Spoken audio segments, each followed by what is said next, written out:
ایسی عظمت کسی اور امام کو نہیں ملی کہ رسول خود سلام بھیج رہے ہوں کسی صحابہ کرام کے ذریعے۔ بچپن کا عالم ہے، کنویں میں گر گئے، مجمع لگا ہوا ہے کہ بچہ کنویں میں گر گیا، باقر کنویں میں گر گئے، لوگ جمع ہو گئے، بھیڑ جمع ہو گئی، لوگ دیکھ رہے ہیں کہ اب کیا ہوگا۔ لوگوں نے سوچا کہ باقر ختم ہو گئے ہیں، ادھر امام کے گھر پر امام نماز میں مشغول ہیں، چوتھے امام نماز میں مشغول ہیں۔ زوجہ جیسے ہی کانوں میں آواز پہنچی، نرجس خاتون جیسے ہی کانوں میں آواز پہنچی ہے تو آ کے دیکھا کہ امام نماز پڑھ رہے ہیں، وہاں پر کچھ نہیں کہا۔ اور کوئی خاتون ہوتی تو فوراً کہتی نا جا کے جاؤ بچہ گر گیا ہے، جا کے نکالو، نماز میں مشغول کیوں؟ کیونکہ یہ عظمت جان رہی ہے امام کی، خاموش کھڑی ہوئی ہے۔ جیسے ہی نماز سے فارغ ہوئے، جلدی جیسے نماز سے فارغ ہوئے، زوجہ نے بتایا، فوراً کنویں کے پاس گئے۔ اب جیسے ہی باپ کو آتے ہوئے لوگوں نے دیکھا کہ ان کا فرزند گرا ہے، ہٹو راستہ دو، امام کو آنے دو۔ امام زین العابدین علیہ السلام کنویں کے پاس آئے، جیسے ہی کنویں کے پاس آئے تمام لوگوں نے دیکھا کہ امام نے ہاتھوں کو بڑھایا، بڑھانے کے بعد کہا، اے کنویں کے پانی، میری امانت مجھے واپس کر دے۔ جیسے یہ جملہ کہنا تھا، پانی کنویں کا اوپر ہوتا گیا، اتنا اوپر ہوا کہ امام محمد باقر کنویں کے پانی کے اوپر نظر آئے۔ امام نے ہاتھ بڑھایا، امام محمد باقر ہمک کر چوتھے امام کے آگوش میں چلے آئے۔ تاریخ نے لکھا کہ یہاں تک کہ امام کا لباس بھی ترنا تھا، امام محمد باقر کا لباس بھی ترنا تھا، یعنی کنویں کے پانی میں لباس تک ترنا کیا، گھمک کر فوراً بابا کے پاس۔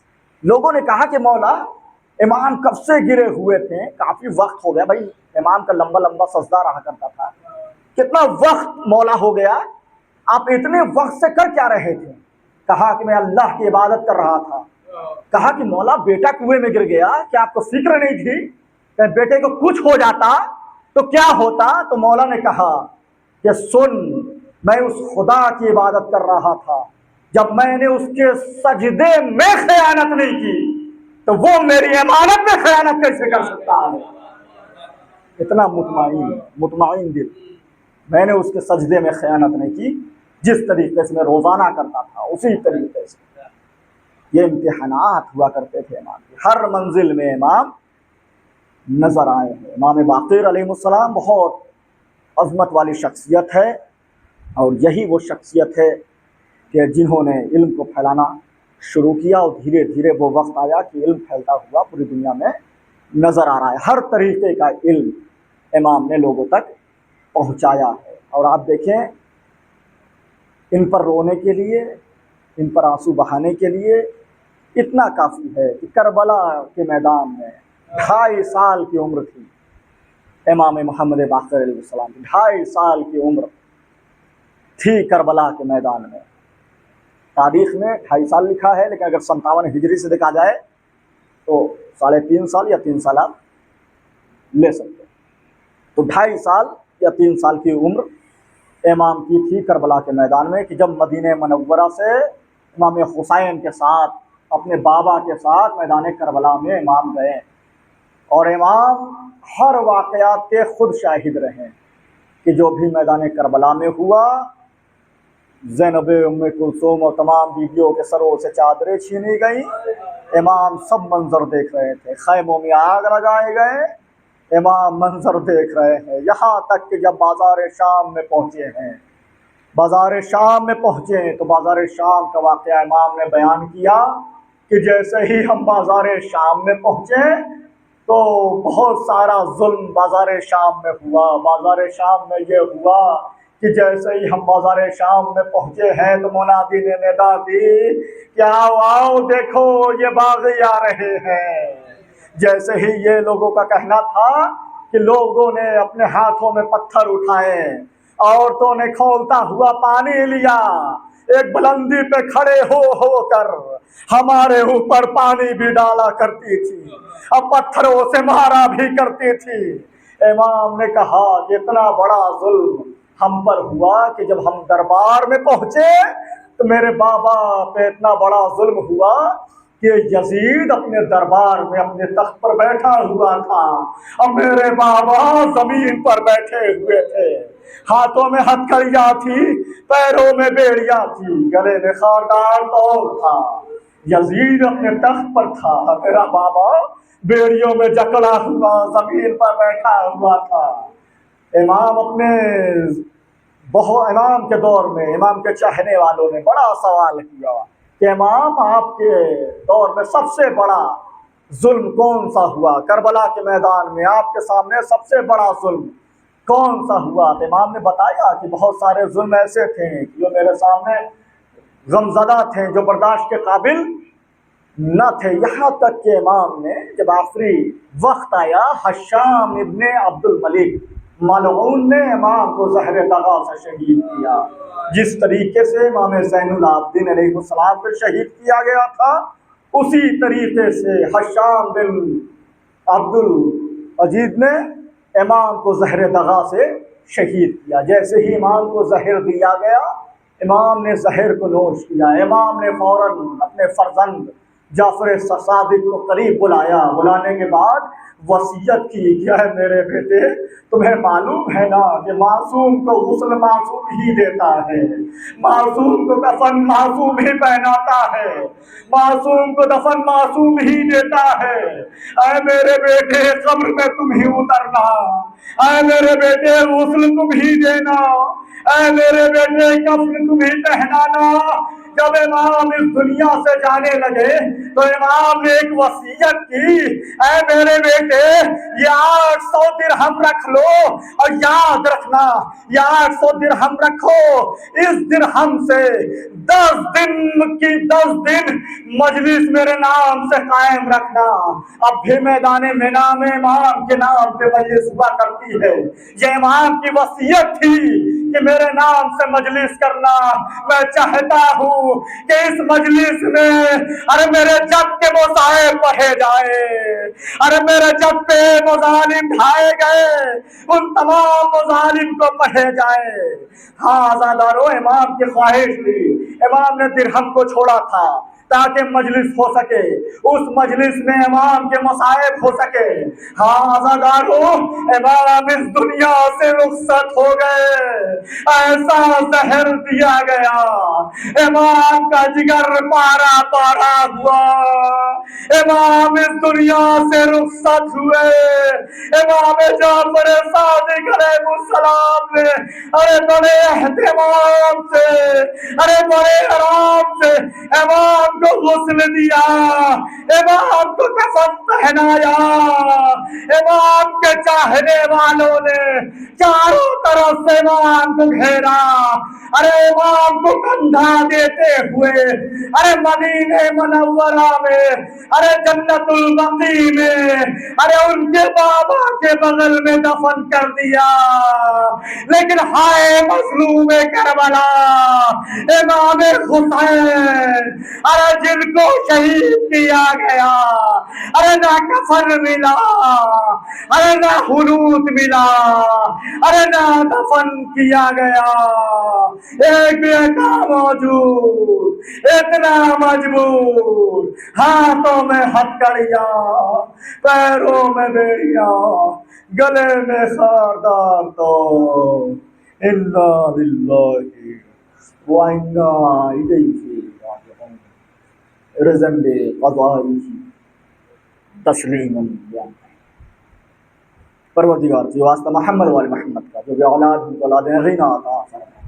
پروردگار واسطہ محمد وال محمد کا، جہاں بھی شیعہ حیدر کرار ہے، ان کے جان مال عزت آبرو کی حفاظت عطا فرما۔ پروردگار واسطہ محمد وال محمد کا، جس کے رزق میں تنگی ہو پروردگار اس کے رزق میں وسعت عطا فرما۔ پروردگار واسطہ محمد وال محمد کا، تمام مقدسات کی حفاظت عطا فرما، علماء کرام کی حفاظت عطا فرما، ایران کی حفاظت عطا فرما۔ سب سے خاص دعا یہ، امام زمانہ کے ظہور میں تعجیل عطا فرما، ان کے اعوان و انصار میں شمار عطا فرما۔ ربنا تقبل منا انک انت السمیع العلیم